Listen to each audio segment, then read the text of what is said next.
Question number 5, express 5 into 3 into 5 into 3 into 11 with exponents, অর্থাৎ সূচকীয় আকারে লিখতে হবে।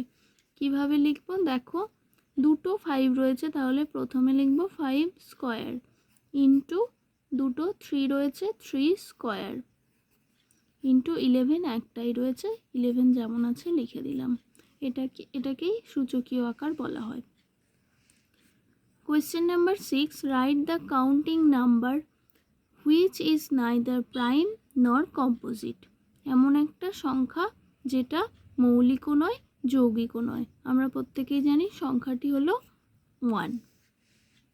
Question number 7, write the prime numbers less than 100 which are ending in 1। বলছে মৌলিক সংখ্যাগুলি লিখতে হবে যেগুলো 100-র নিচে, 100-র নিচের মৌলিক সংখ্যা যেগুলোর শেষে অঙ্কে রয়েছে 1। তাহলে এটাও তোমরা নিজেই করতে পারবে। কোয়েশ্চেন নাম্বার 8 দেখো, 1/20 of a minute equal to dash second. A minute equal to আমরা প্রত্যেকেই জানি 60 সেকেন্ডস।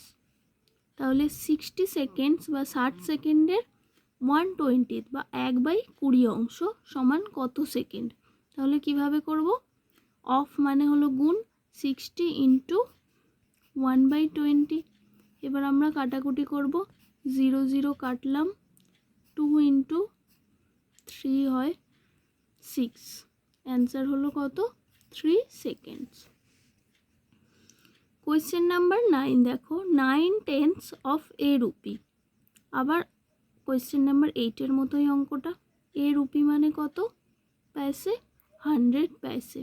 তাহলে 100 ইন্টু অফ মানে গুণ, সেটাই লিখলাম, 9/10 মানে হচ্ছে 9/10।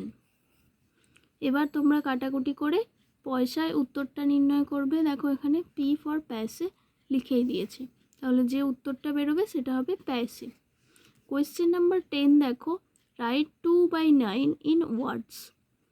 2/9কে কথায় লিখতে হবে। কথায় লিখতেও তোমরা পারবে, আগেই শিখেছ।